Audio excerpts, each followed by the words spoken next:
Lena Hart n'avait pas prévu de disparaître. Elle était prudente, méthodique, une randonneuse entraînée, avec un sac à dos robuste et des bottes bien usées. À 29 ans, Lena avait gravi des glaciers dans les cascades et traversé des lits de lave à Hawaï.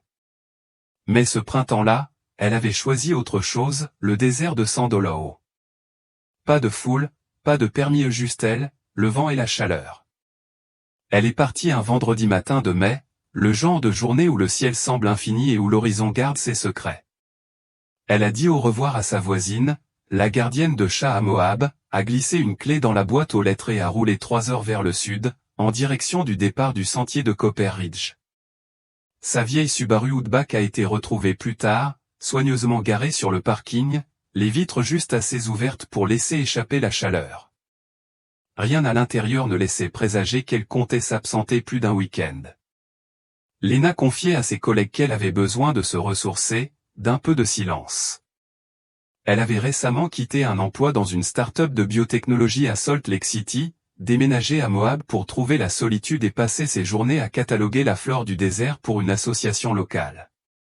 Elle ne fuyait pas, du moins pas au sens propre du terme, mais ses amis disaient qu'elle était devenue plus réfléchie ces derniers temps, plus réservée, plus concentrée.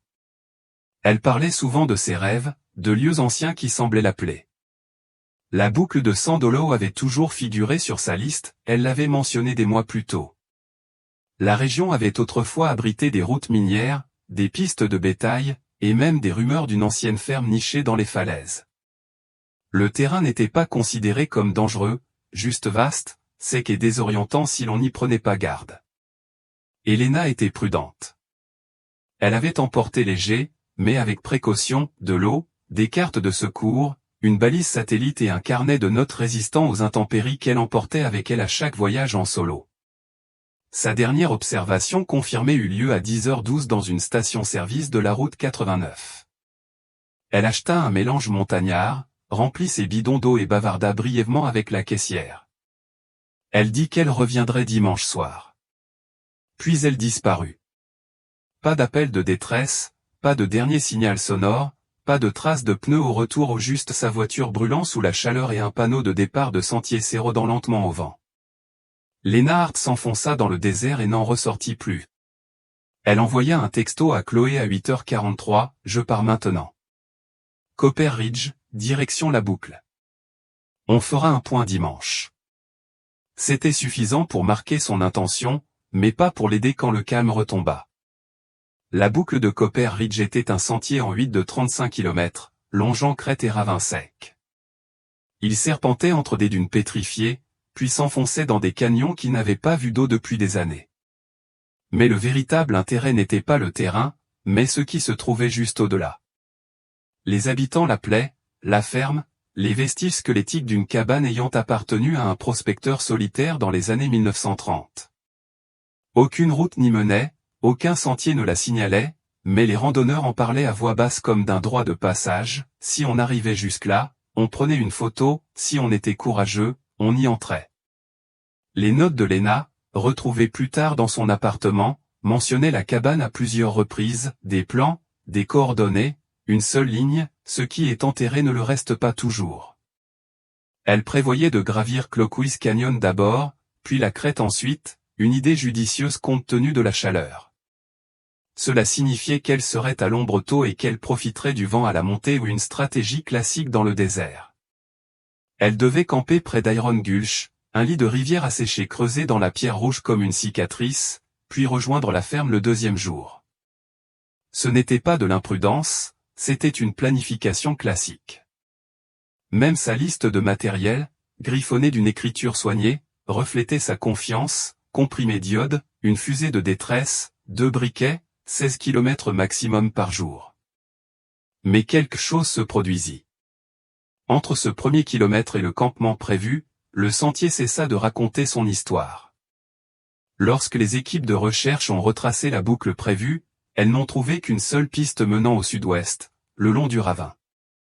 Pas d'empreinte de retour, pas de détour, aucun signe d'animaux sauvages, de violence ou de panique, juste un rythme soutenu au fond du canyon, puis plus rien. Sa balise satellite n'avait jamais été activée. Sa montre GPS, si elle la portait, n'a jamais été retrouvée. Le désert l'avait engloutie sans un bruit. Et bien que le sentier fût indiqué sur toutes les cartes locales, personne ne savait exactement où se trouvait la propriété. Certains disaient qu'elle avait brûlé il y a des décennies. D'autres juraient qu'elle était toujours là, cachée dans un tiroir qu'on ne trouvait qu'en ne la cherchant pas. Lena avait cherché.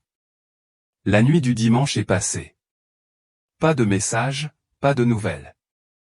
Chloé Hart a attendu minuit avant de se dire que Lena n'avait probablement plus de réseau, mais à l'aube, le malaise s'était accentué. Sa sœur était ponctuelle à souhait. Les SMS envoyés à 7h30 sont restés sans réponse. À 8h12, les appels sont tombés directement sur la messagerie vocale. À 9h40, Chloé a signalé la disparition de sa sœur à la police de Moab. Le premier garde forestier atteignit le départ du sentier de Copper Ridge à 11h22 lundi matin. La Subaru de Lena était toujours garée exactement là où elle devait être, nichée sous un genévrier moribond, sa peinture déjà recouverte d'une couche de poussière rouge.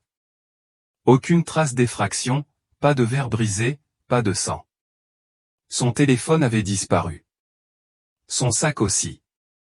Mais tout le reste était intact, les cartes des sentiers dans la console, une paire de chaussures de randonnée de secours dans le coffre et une tasse à café réutilisable, encore à moitié pleine, posée dans le porte-gobelet.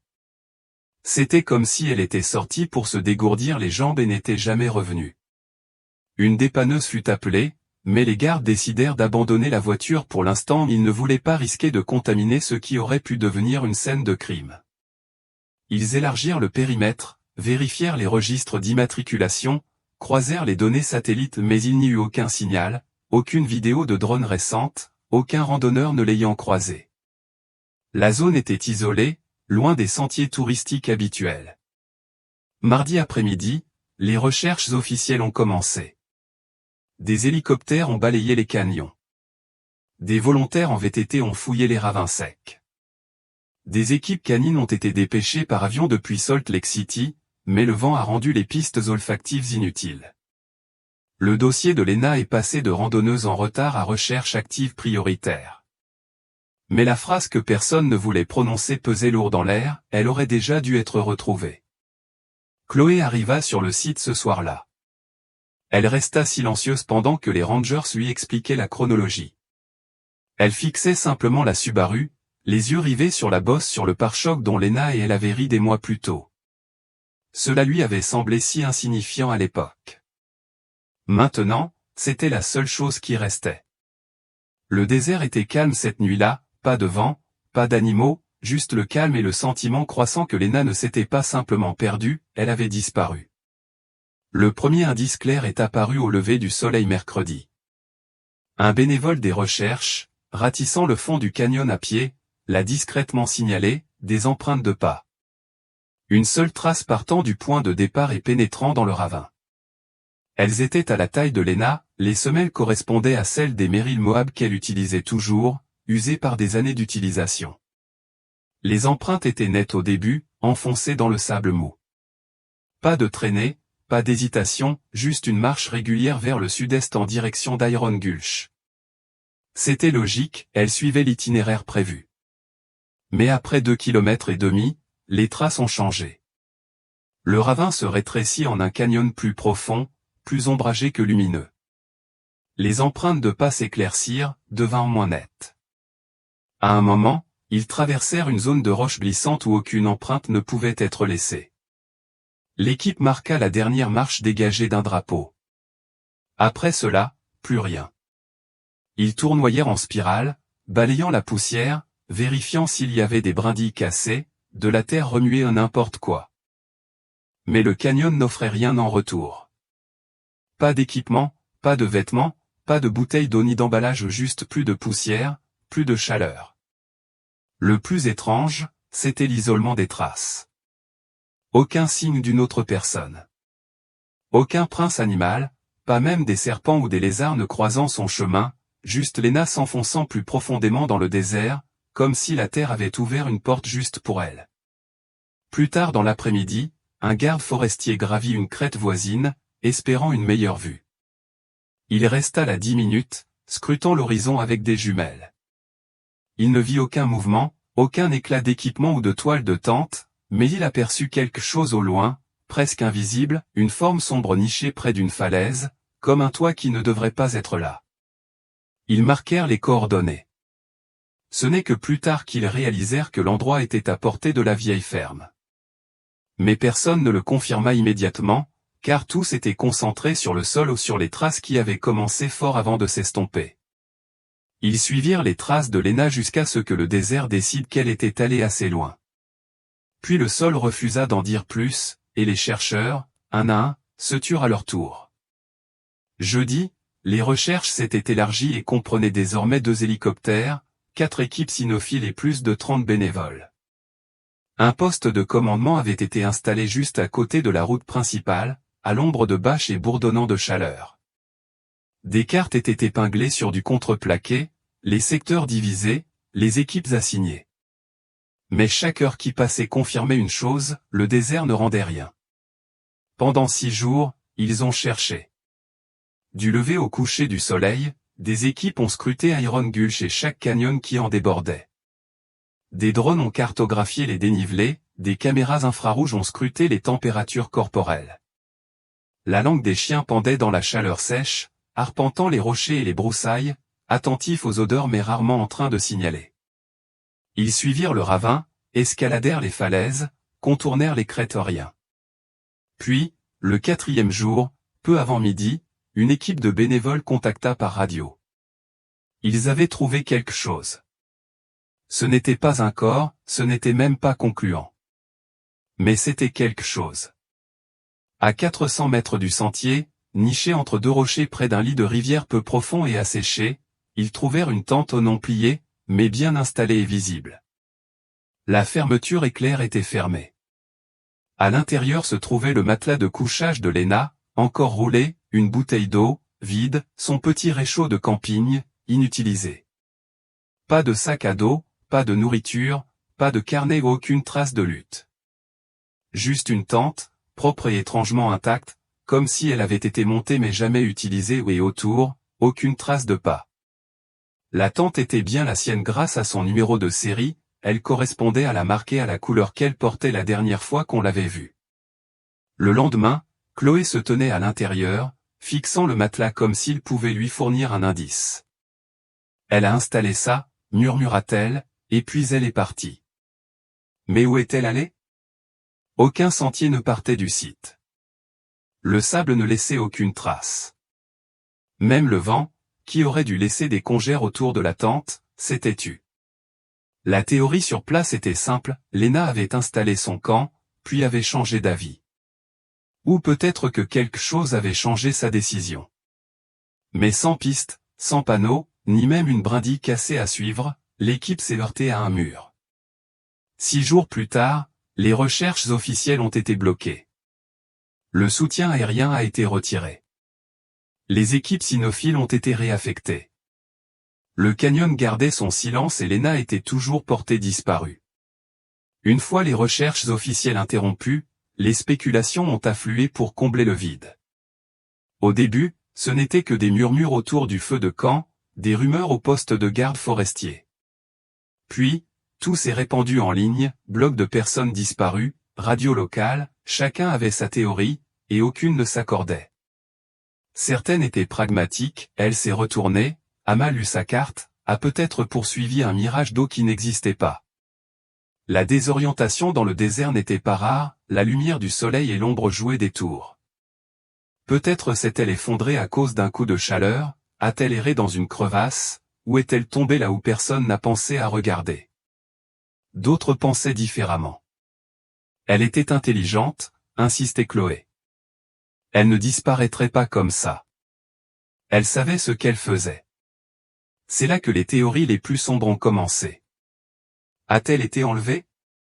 La route la plus proche était à des kilomètres, mais pas impossible, les villes du désert avoisinantes offrent de longues étendues de néant, des endroits faciles où disparaître. Certains ont pointé du doigt la tente, pourquoi l'avoir installée puis repartie sans laisser de traces? Pourquoi pas de traces de pas, pas de bagarre, pas de matériel laissé derrière? Puis vinrent ceux qui ne la prenaient pas du tout pour une victime. Léna voulait disparaître. Il disait qu'elle était malheureuse, agitée, en quête de quelque chose. Ses journaux intimes se retrouvaient plus tard dans son appartement, racontaient des énigmes, rêvaient de cabanes, suggéraient de s'éloigner du bruit. Un passage de la semaine précédant son départ, ce n'est pas fuir si vous courez vers quelque chose. Et la propriété était-elle réelle? L'a-t-elle trouvée? Les théories se bousculaient, une secte, un reclus, un abri caché dans les rochers. Certains disaient que la cabane dans le désert n'était pas seulement un refuge, mais une porte. D'autres affirmaient que la terre elle-même engloutissait ceux qui s'éloignaient trop. Que Léna n'était pas partie, qu'elle avait traversé. Chloé rejetait tout cela.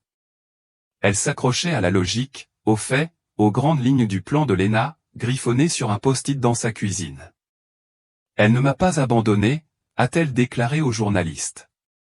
Il s'est passé quelque chose. Mais même elle avait des doutes tard le soir, en repensant au dernier message si court, si définitif. En l'absence de réponse, l'histoire de Léna Hart a cessé d'être une affaire de disparition, elle est devenue quelque chose d'autre, un écho dans le désert, une question que personne ne pouvait s'empêcher de poser, et un mystère qui refusait de se terminer. Léna Hart n'a pas laissé grand-chose derrière elle, mais ce qu'elle a laissé dresser un portrait plus complexe que prévu. Quelques jours après l'échec des recherches, Chloé est retournée dans le petit 2 pièces de Léna à Moab. Il était propre, rangé, pas abandonné. Son vélo était toujours enchaîné à la rampe d'escalier, ses plantes grasses arrosées, le loyer payé pour le mois. Mais sur la table de la cuisine, soigneusement empilée sous une pierre de rivière lisse, se trouvait une série de journaux 5 au total, noirs, patinés par le temps, reliés en toile. Certains étaient remplis du début à la fin, d'autres seulement en partie. Ce qu'ils révélaient n'était pas une preuve, mais c'était quelque chose. Léna écrivait presque quotidiennement depuis février. Ses notes oscillaient entre réflexions lucides et prose énigmatique, presque onirique. Une page détaillait une séance de thérapie où elle avouait se sentir partagée entre être vue et vouloir disparaître. Une autre, datée du 14 mars, était en lecture seule, si je pars, il faut que ce soit discret. Sans témoin. Sans retour. Chloé les lut tous. Certains passages la blessèrent, des notes sur une rupture dont Léna ne parlait jamais, la culpabilité d'avoir abandonné une carrière dont sa famille était fière. Mais ce n'était pas la douleur qui frappait, mais la répétition. Des croquis remplissaient les marges non pas de personnes, ni d'endroits où elle était allée, mais de structures, de solides cabanes aux toits inclinés, de la fumée s'échappant de cheminées invisibles, des portes encadrées par des falaises déchiquetées. Chacun différent, mais toujours la même forme, toujours seul, et des symboles répétés à l'infini, comme si elle essayait de se souvenir d'un rêve, un triangle imbriqué dans un cercle, un arbre tordu, un œil ouvert dessiné à côté du mot point arrivé. Une page, presque arrachée, ne contenait que 3 lignes, je l'ai vu maintenant. C'est réel, et ça attend. Chloé lisait cette phrase encore et encore. Certains pensaient que Léna s'effondrait. D'autres pensaient qu'elle créait sa propre mythologie. Mais pour Chloé, ce n'était pas de la folie, c'était une intention. Léna cherchait quelque chose dans ce désert, et peut-être, l'avait-elle trouvé. Les habitants disent que le désert n'oublie pas. Il attend, tout simplement. À 20 km de la boucle de Copper Ridge, loin de tout balisage, on parle d'une cabane ou de ce qu'il en reste incendiée. Certains disent que c'était dans les années 1950, d'autres plus tôt. Personne ne s'accorde sur la date, seulement sur le résultat. On l'appelle Holloway Place, du nom d'un prospecteur disparu bien avant que le terrain ne devienne un parc. Il n'en reste que les fondations, du bois carbonisé enfoncé dans l'argile dure. Mais ceux qui ont cherché disent qu'il y a plus. Une cheminée qui ne devrait plus être debout. Un encadrement de porte sans porte. Des symboles gravés dans la roche ou des gravures profondes et grossières qui ne correspondent à rien d'historique.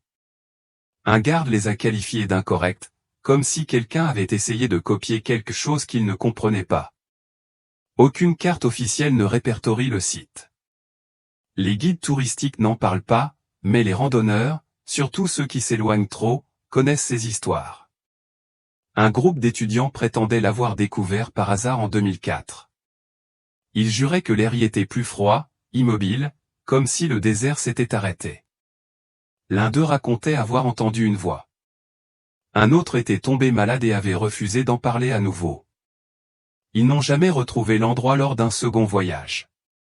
Les anciens disent que la cabane était construite trop près d'une faille sèche ou une terre maudite où rien ne prenait racine, un endroit où le bétail ne pouvait pas paître et où les boussoles tournaient inutilement. Un homme, ancien guide, a raconté avoir essayé de camper là-bas dans les années 80. Il s'est réveillé à 1,5 km de son équipement, pieds nus, sans aucun souvenir de son arrivée. Officiellement, ce n'est pas réel. Pas dans les archives du parc. Mais bon, beaucoup de choses dans le désert ne le sont pas. Lena l'avait mentionné une fois, en passant, lorsqu'elle avait emménagé à Moab. C'est juste une curiosité. Je veux voir si c'est vrai, avait-elle dit. Parfois, les vieilles choses laissent des indices. Après sa disparition, Chloé s'est mise à sortir des cartes pas celles qu'on achète, mais celles que les randonneurs dessinent, partagent, murmurent.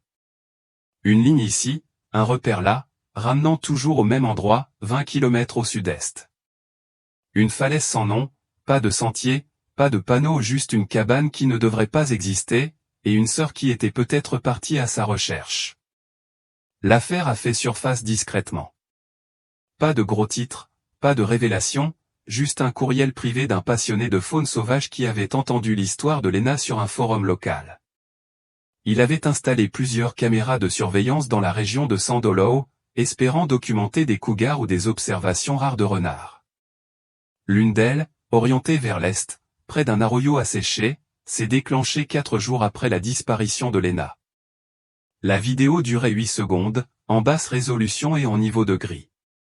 Rien d'inhabituel au début, juste des broussailles ondulant au vent, le scintillement de la chaleur s'élevant des rochers.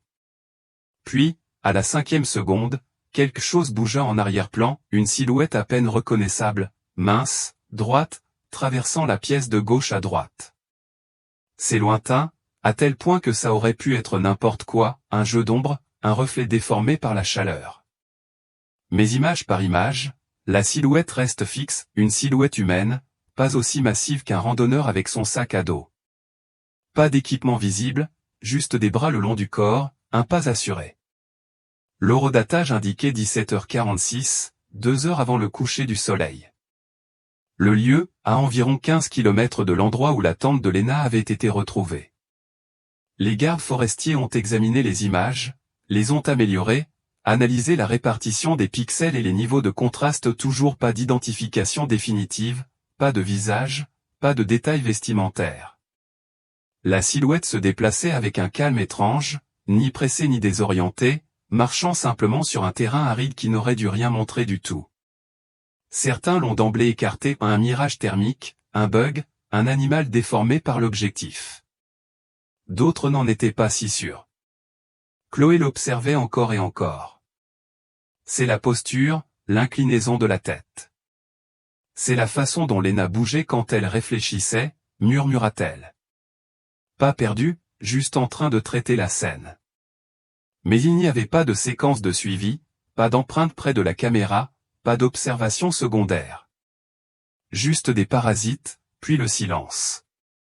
Les images furent enregistrées, archivées et discrètement oubliées par la plupart, sauf Chloé. Elle dit qu'elle ressemblait à quelqu'un qui avait trouvé quelque chose et ne voulait pas être retrouvé. En août, la situation était retombée. Les gardes forestiers ont plié bagages. Les hélicoptères ont été réaffectés. Les tentes ont été démontées. Les financements se sont taris. Les recherches ont été officiellement suspendues, dans l'attente de nouvelles preuves.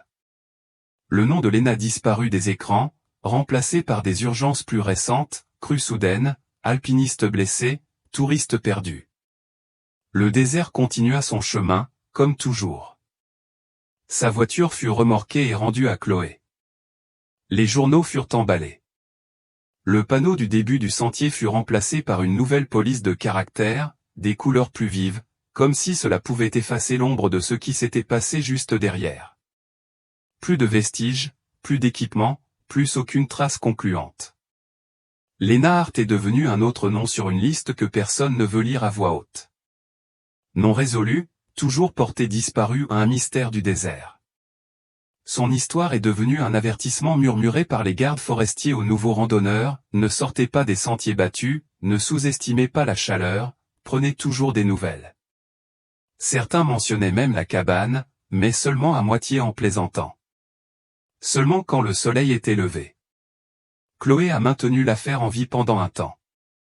Elle a créé un site web, publié des mises à jour, déposé des demandes d'accès aux archives. Mais au bout d'un an, même sa voix a commencé à faiblir non pas par manque d'amour, mais par épuisement. Le temps s'use, même le chagrin le plus profond. Les habitants affirmaient encore entendre parfois des choses, une voix portée par le vent, une lueur rouge près des falaises. Une campeuse jura avoir vu une femme l'observer depuis une crête au crépuscule, mais la silhouette ne s'approcha jamais. La terre engloutit Lena lentement, sans spectacle, comme si elle avait toujours attendu. Et quelque part, sous les rochers brûlés par le soleil et le ciel infini, son histoire s'installa dans le silence ou dans l'attente. Tout ne se produisit pas d'un coup. Les histoires arrivaient lentement, étranges, éparses, toujours de seconde main. Mais au fil des ans, une tendance s'est formée. Des campeurs près de Copper Ridge ont commencé à signaler des choses étranges, un mouvement fugitif aux confins de leur champ de vision, la sensation d'être observés, des lumières douces et vacillantes trop stables pour la lumière d'un feu, trop irrégulières pour celle d'une lampe de poche. Ils clignaient des yeux et la lueur disparaissait derrière un affleurement rocheux ou s'enfonçait dans un fossé sans trace. Certains entendaient un bourdonnement lent et mélodieux. D'autres juraient avoir entendu des pas crisser le gravier derrière eux la nuit, pour finalement ne rien trouver en se retournant. Quelques-uns prétendaient avoir entendu une voix de femme murmurer leur nom, jamais de cris, jamais de pleurs, juste des murmures. La rumeur la plus tenace concernait la femme en rouge. Les randonneurs racontaient qu'elle apparaissait au crépuscule, lointaine, immobile, debout sur des crêtes dépourvues de sentiers, vêtue d'un vêtement couleur poussière d'argile et lueur de feu. Elle ne s'approchait jamais, ne faisait jamais signe de la main, elle restait là, immobile, jusqu'à ce qu'on détourne le regard et qu'elle disparaisse. Au début, les rangers n'y prêtèrent pas attention. La lumière du désert joue des tours. L'isolement fait divaguer les esprits. Mais les histoires continuaient d'affluer, des personnes différentes, des années différentes, toujours les mêmes détails. Un homme, photographe, campait seul près d'Iron Gulch en 2017. Il s'est réveillé juste avant l'aube et a découvert de petites empreintes de pas autour de sa tente, ni animales, ni humaines, ni pieds nus, mais ces empreintes ne menaient ni au site ni à sa destination. Elles apparaissaient simplement. Il a plié bagage avant le lever du soleil et n'est jamais revenu. Un père et sa fille ont rapporté avoir entendu un chant lors d'une randonnée près des anciens marqueurs de bétail, pas de paroles, juste une douce voix féminine. Lorsqu'ils s'arrêtaient pour écouter, le chant s'arrêtait. Lorsqu'ils repartaient, il reprenait. Les habitants commençaient à éviter certaines zones. Les gardes forestiers retiraient discrètement les balises non officielles. Les drones perdaient parfois le signal lorsqu'ils volaient trop près des falaises proches des coordonnées de l'ancienne ferme. Et au milieu de tout cela, un nom commença à ressurgir dans les murmures, Lena, non plus comme une personne disparue, mais comme quelque chose d'autre. Alors que le désert se taisait, Chloé Hart ne le fit jamais. Elle ne pouvait pas tant que Lena était encore là. Ou ce qu'il restait d'elle. Pendant des mois après la fin des recherches officielles, Chloé a continué à insister, courriel, appels téléphoniques, demandes de presse. La plupart sont restées sans réponse. Certaines ont été poliment fermées, d'autres n'ont jamais été ouvertes. Mais le silence ne l'a pas arrêtée. Il l'a réorientée. En 2018, Chloé a lancé un podcast, Where the Road Break. Il ne s'agissait pas seulement de Lena, du moins pas au début. Il s'agissait de disparitions dans la nature, de mythes sur le désert, des écarts entre ce qui est cartographié et ce qui ne l'est pas. La première saison était consacrée à l'histoire de Lena. Elle la racontait depuis le début, d'une voix posée, basse, déterminée. Les auditeurs étaient captivés non par le drame, mais par le silence obsédant de l'ensemble, les empreintes de pas, l'attente, la vidéo statique, l'absence de tout le reste. Puis elle s'est mise à collectionner les histoires. Campeurs, randonneurs, éleveurs, ils ont tous écrit leurs propres rencontres étranges, sons, lumière, empreintes de pas. Chloé a enregistré leurs interviews, posant toujours les mêmes questions. Où étiez-vous? Qu'avez-vous vu? Qu'avez-vous ressenti? Elle ne cherchait plus de réponses. Elle suivait des schémas récurrents. Dans un épisode, un homme a fait une randonnée à Copper Ridge en 2020. Il a raconté avoir trouvé un tas de rochers disposés en spirale. Au centre se trouvait une pierre gravée d'un seul symbole, un triangle dans un cercle. Chloé ne lui a pas dit que Lena avait dessiné cette même forme des dizaines de fois dans ses journaux. Une autre femme campant avec des amis a rapporté avoir aperçu une forme rouge qu'il observait au loin. Elle a cru qu'il s'agissait d'un randonneur jusqu'à ce qu'elle reste exactement au même endroit pendant près de 2 heures. Chloé n'a jamais spéculé, elle n'a jamais fait de sensationnalisme. Elle laissait les histoires parler d'elles-mêmes. Mais dans chaque épisode, il y avait un silence, un moment où sa voix se réduisait à un murmure, où on pouvait l'entendre, cette douleur, cet espoir tenace et épuisé. Elle croyait encore que Lena était là, quelque part. Peut-être pas vivante. Peut-être pas au sens où les gens l'entendaient, mais là. Le podcast a gagné en popularité. Une petite communauté s'est développée. Il ne parlait pas de conclusion. Il parlait de présence. Lena n'était pas partie. Elle avait juste posé le pied là où les autres ne pouvaient pas la suivre.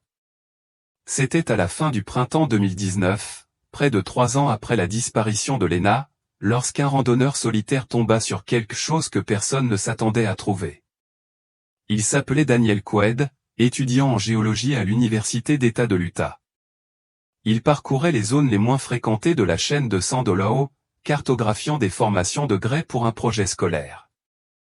À midi, juste à côté d'un ravin sec au nord-est d'Iron Gulch, il s'arrêta sous une petite falaise pour manger.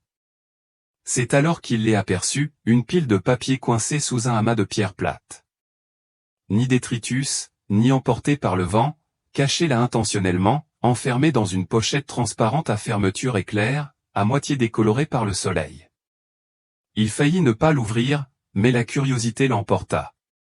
À l'intérieur se trouvaient 6 pages manuscrites, tachées et couvertes de poussière rouge sur les bords, l'encre gondolée par l'humidité mais l'écriture était encore lisible, serrée, courbée, moitié journal, moitié fragment. Daté du 31 juillet, 7 jours après le retour prévu de Lena.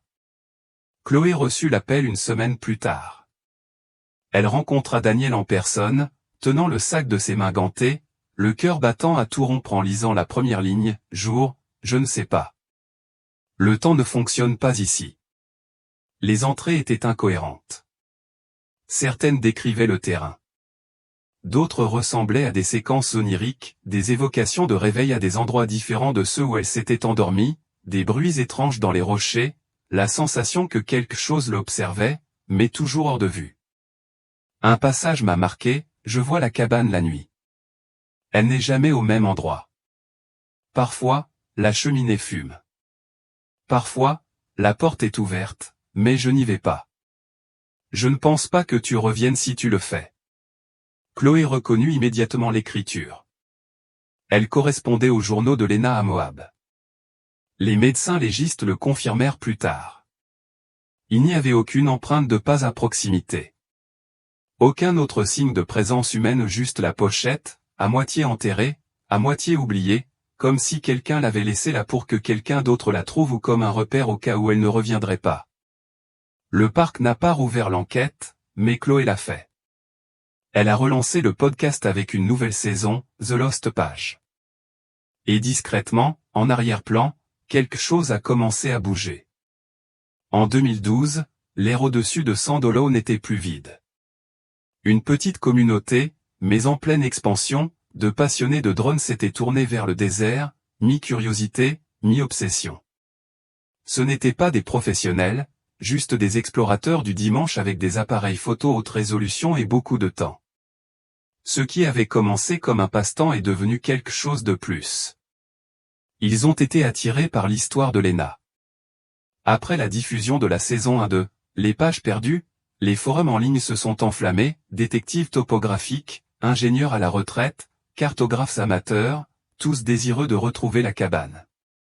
Pas seulement à cause du mystère, mais parce que personne d'autre ne l'avait fait. Des cartes ont été scannées et superposées.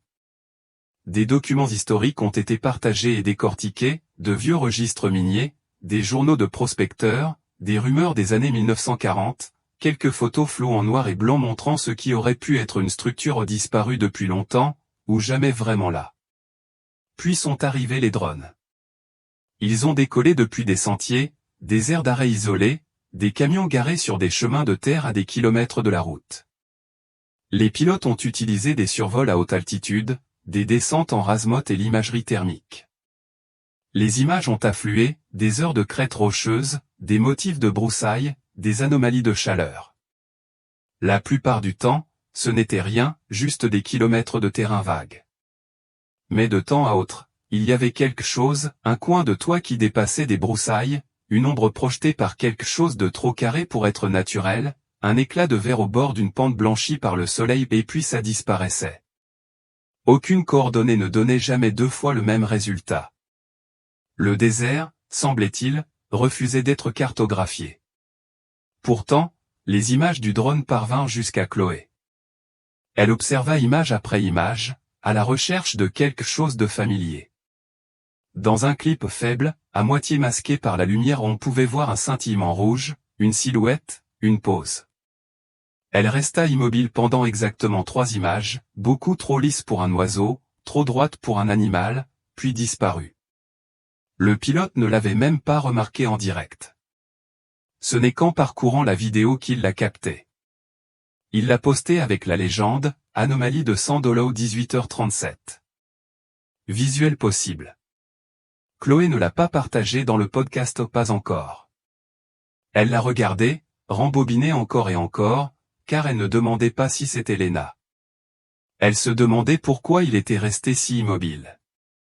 C'était un vieux modèle de drone de milieu de gamme, sans plus, lancé par un postier à la retraite nommé Glenn Shaw, qui s'était lancé dans la cartographie aérienne après que son fils lui eut fait découvrir une chaîne YouTube sur les mystères du désert. Glenn ne cherchait pas Lena. Il cherchait simplement des traces d'érosion près d'un ravin, à peine visibles sur les cartes modernes. Mais ce qu'il captura bouleversa tout. Les images montraient un chenal asséché qui s'incurvait brusquement entre 2 falaises. Juste avant la courbe, une forme à peine visible émergeait du sol embié et usé par les intempéries, et ébréché, partiellement enfoui dans le limon.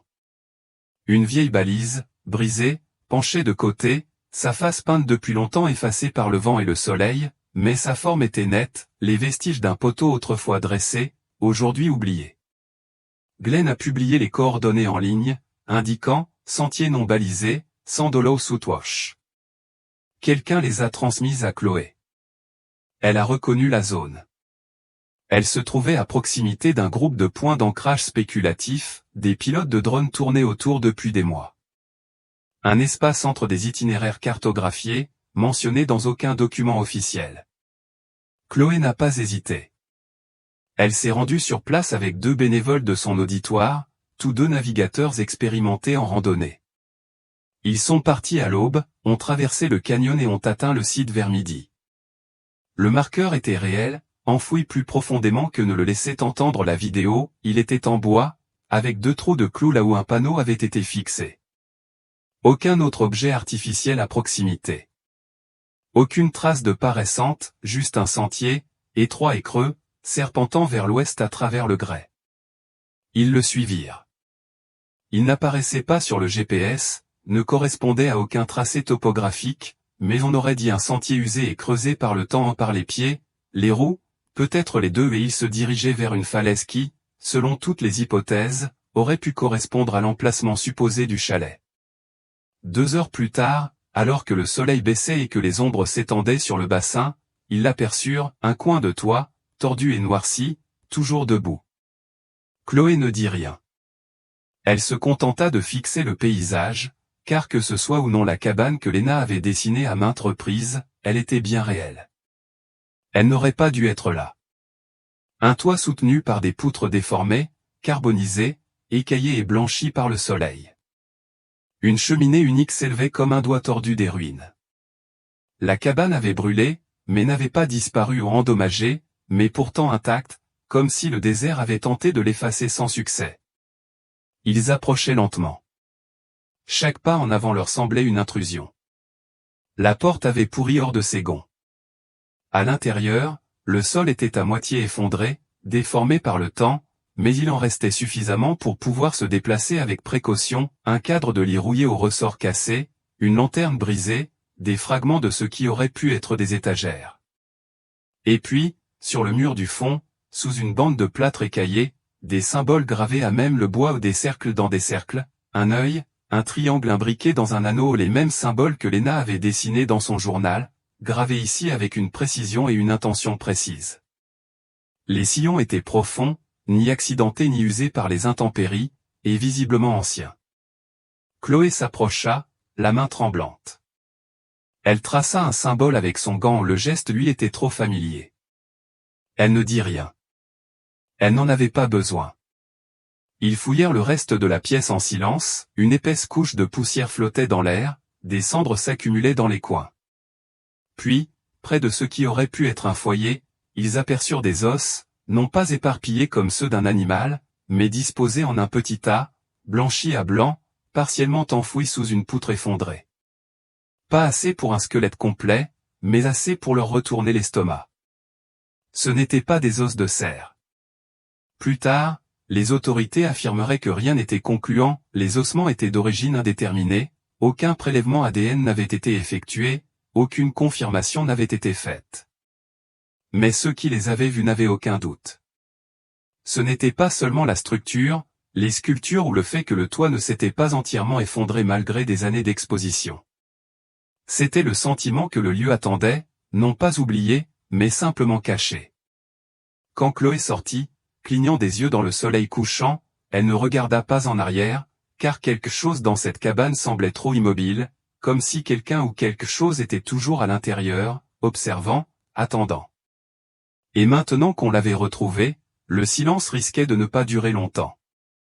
Ils sont arrivés discrètement, pas de presse, pas d'annonce, juste 2 camions banalisés, 4 agents fédéraux et un anthropologue judiciaire dépêché par avion de Salt Lake City. Les gardes forestiers qui avaient autrefois classé le dossier de Léna étaient de retour sur place, non pas parce qu'ils la croyaient présente, mais parce que le public l'avait remarqué, le podcast, les images du drone, les ossements. Chloé n'avait pas été invitée aux fouilles. Elle observait depuis une crête voisine, carnet à la main, faisant semblant d'enregistrer l'ambiance sonore. Personne ne l'arrêta, mais personne ne lui adressa la parole non plus. Ils délimitèrent la cabane, marquèrent chaque morceau de bois, photographièrent chaque sculpture sur les murs, puis, lentement, ils déterrèrent les ossements emballés, étiquetés, expédiés. Pendant des jours, rien.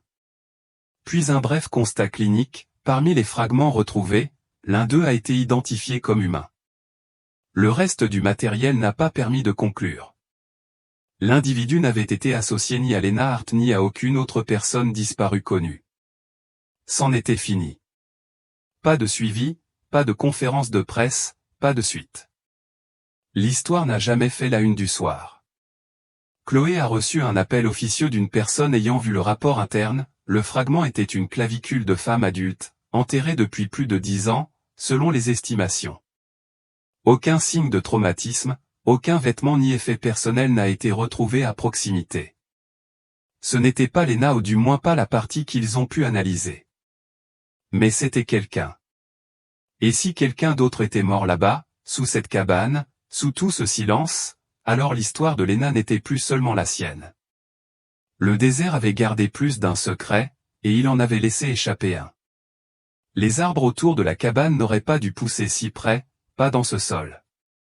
Mais, curieusement, un groupe de genévriers tordus avait pris racine juste derrière le mur du fond rebattu par le vent et cassant, leur écorce déformée en ruban par des décennies de soleil et de sable. C'est là que Chloé les vit, des initiales et des dates, ni fraîches, ni anciennes, juste superposées, comme si chaque personne trouvant cet endroit avait besoin d'y laisser quelque chose dès 1974, RJ+MT 1981, Elena 1996.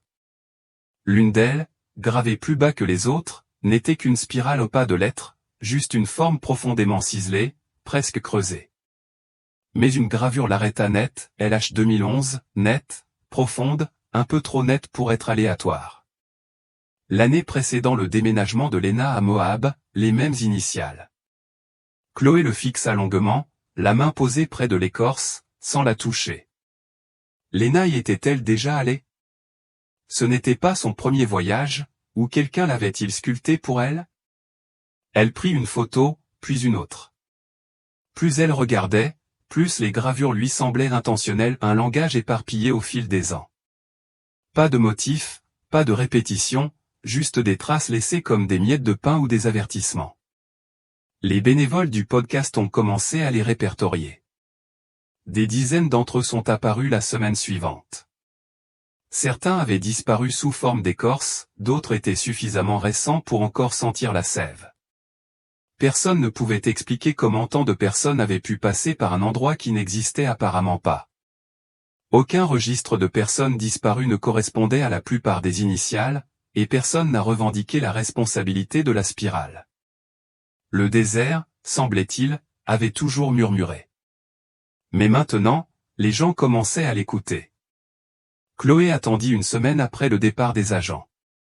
Puis elle appuya sur le bouton d'enregistrement. L'épisode s'intitulait « Cabane retrouvée ». C'était calme, concentré au pas de musique, pas de drame, juste sa voix, posée et aiguë. Elle exposa tout dans l'ordre, le sentier oublié, la structure calcinée, les gravures, les ossements. Elle ne nomma pas de nom et ne spécula pas. Elle n'en avait pas besoin. Le monde s'en chargeait pour elle. Quelques heures après sa sortie, les téléchargements ont explosé. Le lendemain matin, sa boîte mail était pleine. D'anciens randonneurs, d'anciens gardes forestiers, des gens qui juraient avoir vu la cabane des années auparavant, mais n'avaient aucune preuve jusqu'à présent. Un courriel sortait du lot. Pas d'objet, juste un lien Dropbox et une seule phrase, « Vous n'avez pas tort ». Regardez l'image 147. Elle cliqua. La vidéo commença comme des centaines d'autres, des images de drones survolant le désert. De larges panoramas, de longues ombres, des images 4K standards sans son. La caméra glissa vers l'est, au-dessus d'une falaise correspondant aux coordonnées près du site de la cabane. Le vent souleva la poussière. Des ombres vacillèrent entre les rochers. Rien d'inhabituel, jusqu'à l'image 147. Elle marqua une pause. Là, dans un coin du cadre, à peine visible à cause de la lumière du soleil et de la distance, se tenait une silhouette rouge. Toujours debout, sans marcher, sans faire signe, sans bouger, juste debout. Chloé recula la chronologie et appuya sur lecture. Image après image, la silhouette resta. 3 images, puis disparut. Le balayage suivant du drone ne montra que des broussailles. Elle rembobina à nouveau. Même résultat. Ce n'était pas un effet de lumière. Il y avait une forme, des contours. Ce n'était pas un rocher, et il portait une robe rouge indéniable. Chloé resta assise un long moment, immobile, à fixer l'image figée. Elle n'a pas partagé les images, pas encore. À la place, elle a enregistré un court épisode de suivi, juste sa voix, « J'ai vu quelque chose. C'est réel. Je ne sais pas encore ce que ça veut dire, mais ça change tout. » Elle a terminé l'épisode par les mots que Lena avait griffonnés dans les marges de son journal, « Je l'ai vu maintenant. C'est réel, et ça attend. » Le dossier n'a pas été officiellement rouvert, mais quelque chose l'a été. Les images ont été vérifiées en 48 heures. Le pilote, un ingénieur logiciel de Flagstaff nommé Nico Adabio, cartographiait les traces d'érosion autour des falaises de Sandolo lorsque son drone a capturé l'image. Il n'avait pas remarqué la silhouette avant l'email de Chloé. Il l'a visionnée à nouveau en silence, puis a vérifié les métadonnées. L'horodatage indiquait 18h43, le 9 juillet 2021, soit exactement 5 ans jour pour jour après la disparition de Lena. Nico a téléchargé la vidéo complète sur un cloud privé pour Chloé. Elle a fait appel à un analyste visuel issu des auditeurs du podcast, un directeur de la photographie expérimenté en vidéo judiciaire. Ils ont effectué la stabilisation, le suivi de mouvements et l'équilibrage des couleurs. C'était encore plus étrange. La silhouette est restée parfaitement immobile pendant exactement 1,8 secondes. Aucun balancement, aucun mouvement de poussière autour d'elle. Le rouge était trop vif pour être aléatoire, une veste, peut-être un châle, quelque chose qui captait la lumière juste assez pour scintiller sur 2 images. Sur la 3e image, elle a semblé tourner légèrement, puis elle a disparu. Pas sortie du cadre. Disparu. Chloé ne dit rien une fois l'analyse terminée. Elle fixa simplement l'image figée, le cœur battant la chamade. La posture, le profil, où ce n'était rien de plus qu'un texte de présentation. Quelque chose la serrait au fond d'elle, car elle avait déjà vu cette posture, sur de vieilles photos, sur des sentiers de randonnée, lors de barbecues familiaux. On aurait dit Léna. L'audience du podcast s'est enflammée. Les forums se sont enflammés. Les théories ont circulé plus vite qu'elles ne pouvaient les déchiffrer. Certains ont parlé d'un canular. D'autres ont affirmé qu'il s'agissait d'un ranger en tenue démodée. Quelques-uns ont murmuré qu'il ne s'agissait pas d'une personne, mais de quelque chose qui observait, qui copiait. Pourtant, Chloé a patienté.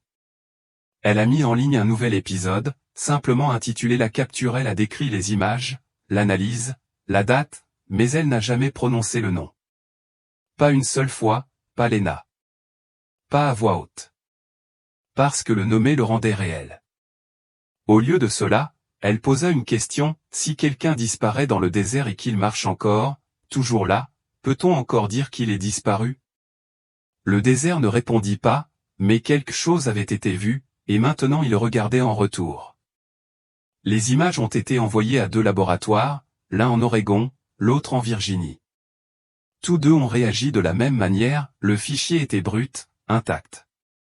Aucune modification, aucune insertion, aucune anomalie de données.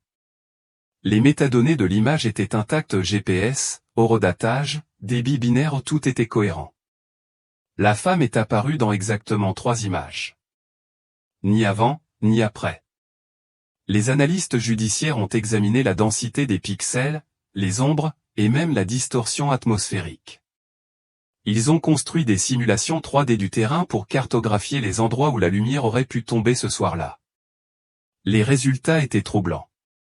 La silhouette n'était pas une illusion d'optique. Elle projetait une ombre étroite, allongée, descendant vers le bord de la falaise. Elle était tridimensionnelle, immobile. Ce qui les a le plus déconcertés, c'était son immobilité. Les gens bougent même lorsqu'ils croient être immobiles. Les épaules bougent. Les cheveux flottent au vent. Mais la silhouette en rouge maintenait sa forme avec une précision surnaturelle. Aucun flou de mouvement. Aucun déplacement des particules environnantes, comme si le désert lui-même s'était arrêté autour d'elle. Chloé écoutait le briefing des analystes via Zoom. Elle ne parlait pas, elle regardait simplement le curseur se déplacer sur la chronologie, 145, 1 046 047, puis disparaissait. Chaque pause semblait plus forte que des mots. Le technicien en chef finit par dire, ce n'est pas un reflet, et ce n'est pas rien. Personne ne pouvait prouver que c'était Léna, mais personne ne pouvait affirmer le contraire. Chloé a publié un autre épisode de podcast de seulement 3 minutes. On y retrouvait l'audio non édité du briefing, puis sa voix, quelque chose se tenait là, non imaginé, non deviné, mais vu. Pendant 3 images, le désert a fait place à quelque chose, et maintenant, il faut se demander pourquoi. Au matin, les images avaient circulé dans les médias et les communautés sceptiques. Certains y voyaient une preuve, d'autres un bug. Mais malgré tout ce brouhaha, une vérité se dégageait, quelqu'un s'était tenu là où personne n'aurait dû être, et il attendait d'être vu. Puis un tuyau est arrivé d'un utilisateur du forum nommé Delta Ekunimu, pas de photo de profil, juste une date d'inscription et un seul message. J'ai fait voler mon drone dans le même cadran le même jour, à une altitude différente. Vérifiez l'horodatage, 6h43. Il y a quelque chose. Chloé a ouvert le lien, s'attendant à un autre mirage flou, mais il n'en était rien. Il provenait d'une altitude plus élevée, avec un angle de soleil plus bas. Le balayage du cadre était plus lent. Et au milieu de la photo, sur la crête, elle était là. Même silhouette, même rouge, mais cette fois, elle faisait face à la caméra. Chloé figea l'image. La silhouette de la femme était plus nette, les bras le long du corps, les cheveux détachés, peut-être humides, la tête penchée, non pas directement vers le drone, mais pas loin. On aurait dit qu'elle savait qu'on l'observait et qu'elle le laissait faire, comme si elle avait choisi ce moment. Son visage était indéchiffrable trop loin, trop éblouissant, mais son langage corporel était inimitable, présent, calme, immobile. Chloé envoya un message au pilote du drone. Il était réel, un photographe animalier du Colorado de passage dans l'Utah ce week-end-là. Il n'avait pas vu la silhouette en vrai, il ne l'avait découverte que plus tard, en compilant des images. Il était resté silencieux, de peur que personne ne le croie. Maintenant, il n'était plus seul. Les deux angles étaient synchronisés. Les horodatage correspondaient à la seconde près. La silhouette apparut des deux côtés de la crête, 3 secondes, puis disparut. Ni déplacée, ni éloignée, simplement disparue. Les chances que deux drones capturent la même silhouette inexpliquée sous des angles différents au même moment étaient infimes, à moins qu'elle ne veuille être vue. Chloé n'a pas immédiatement évoqué publiquement le deuxième angle. Elle devait s'y attarder, poser la question que personne ne voulait formuler à voix haute, si c'était Lena, qu'était-elle devenue, car celui ou celle qui se tenait sur cette crête n'était plus perdu. Elle était exactement là où elle devait être, et elle s'était tournée vers la caméra. Internet n'a pas attendu. Quelques heures après la publication du deuxième plan du drone, les théories ont fusé comme des broussailles sèches dans le vent du désert, forums, podcasts, enquêteurs amateurs, chacun voulait s'approprier une part du mystère. Et à chaque image décortiquée, la question prenait de l'ampleur, Lena était-elle vivante? Certains ont soutenu que oui. La silhouette correspondait. Les vêtements, bien qu'indistincts, étaient rouges la même couleur que celle que Lena portait la dernière fois. Elle paraissait en bonne santé, droite ou une survivante qui avait quitté le réseau et y était restée. Mais d'autres n'étaient pas convaincus. Trop propre, a écrit un utilisateur. Trop cinématographique, angle parfait, lumière parfaite. On dirait que c'est planifié. Ils ont pointé du doigt le timing, les images ayant fait surface exactement 5 ans après la disparition de Lena. Ils ont remis en question l'implication de Chloé. Certains ont suggéré que le podcast avait tout mis en scène pour attirer l'attention ou que la cabane avait été dissimulée, les os falsifiés, que Lena n'avait jamais disparu, mais simplement disparu volontairement. Puis vinrent les théories les plus sombres. Elle n'était plus Lena. Elle était autre chose. La cabane n'était pas qu'une ruine. C'était un lieu où l'on entrait et dont on revenait parfois différent. Les symboles, la spirale, les fragments de journal intime, un post Reddit l'expliquait avec une clarté glaçante, le temps ne joue pas là-bas. Les gens se réveillent à des kilomètres. Ce n'est pas de la survie. C'est de la transformation. Chloé ne réagit pas au bruit ou publiquement mais en privé, cela la bouleversa. Elle revit les images du drone des dizaines de fois. Elle connaissait Lena. Elle connaissait sa posture, sa silhouette, la façon dont elle se déplaçait à l'immobilité.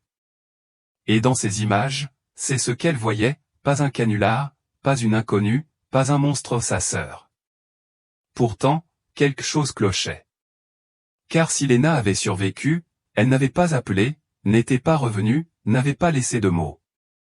Elle était juste apparue une fois, 3 secondes, puis avait disparu à nouveau. Ils y retournèrent un mardi, Chloé, 2 bénévoles du podcast et une équipe de tournage qui suivait l'affaire depuis plus d'1 an. Le soleil était bas, l'air était poussiéreux. Cette fois, ils avaient apporté des outils. La cabane n'avait pas changé, toujours brûlée, toujours à moitié debout, toujours trop silencieuse pour être confortable. Ils cherchèrent lentement. Ce n'était pas pour faire joli. Ils ne filmaient pas encore. Chloé avançait avec détermination, elle brossait les cendres des vieilles poutres, soulevait les panneaux, vérifiait chaque tête de clou pour déceler tout mouvement.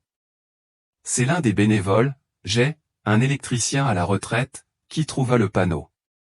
Il claqua lorsqu'on appuya sur le panneau pas fort, juste assez.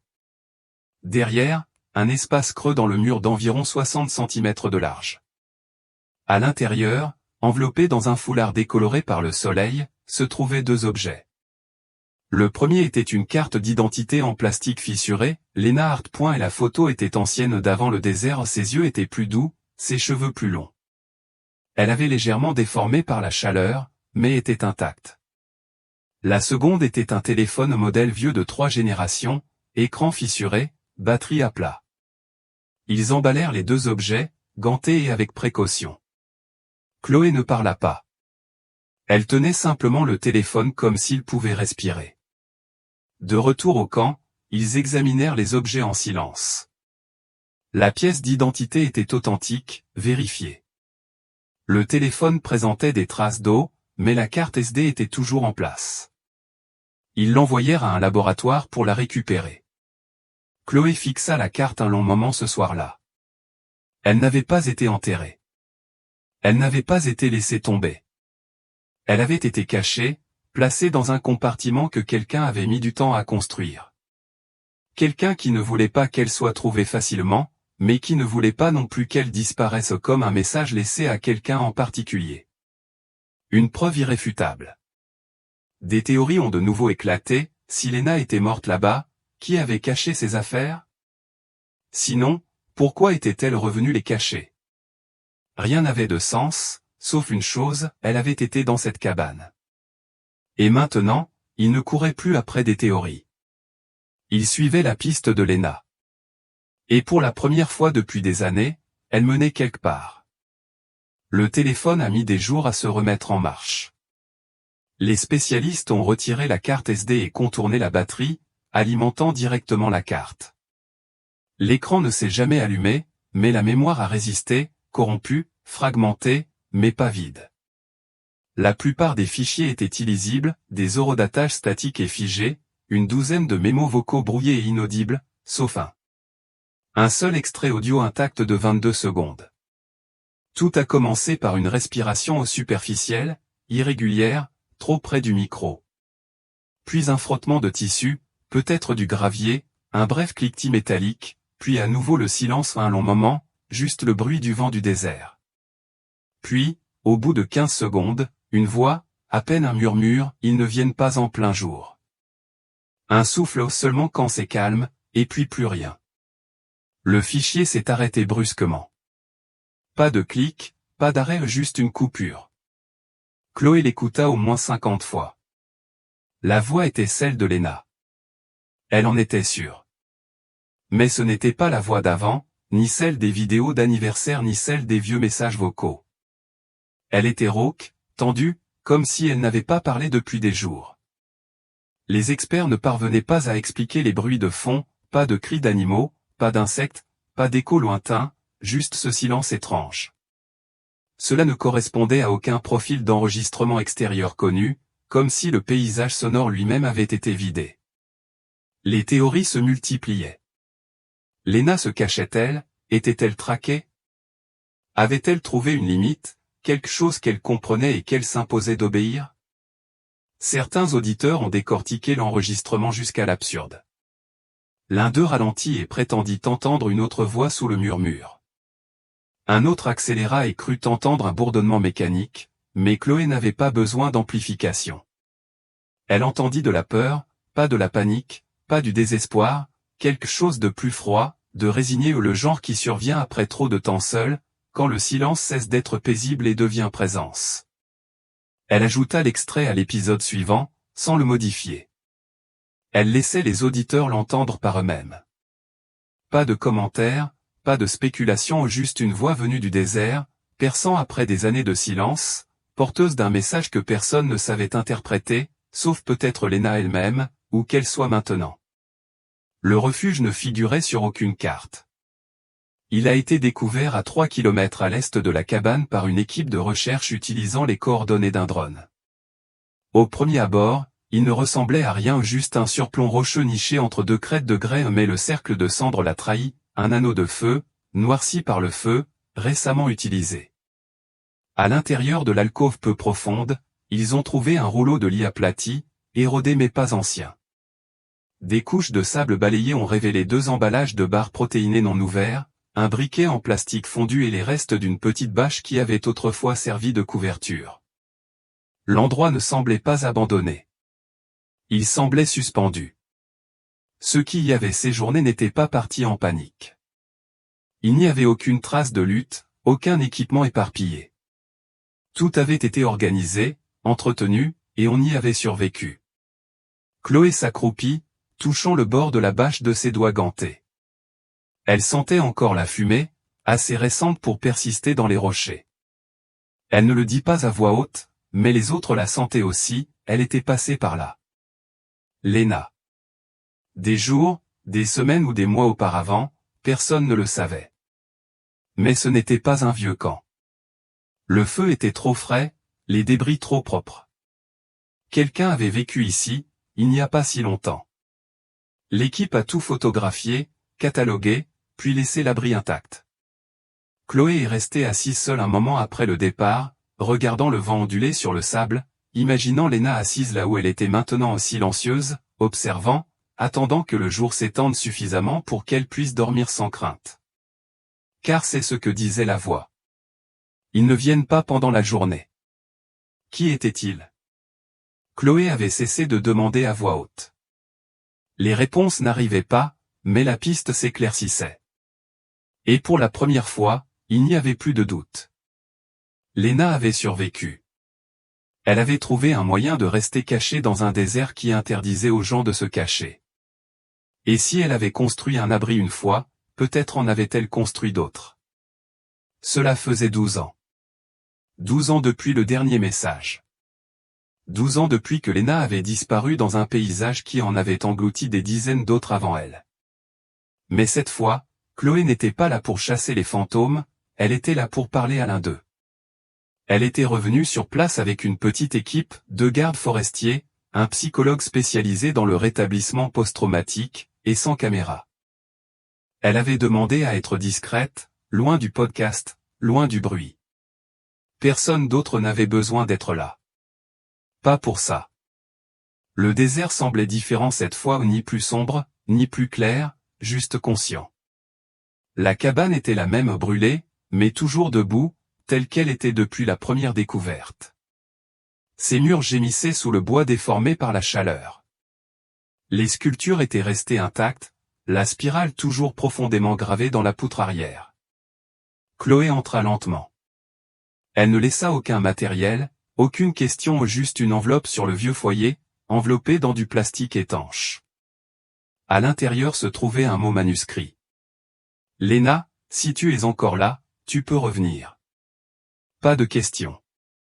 Rentre à la maison. Je suis toujours là. Elle le déposa délicatement.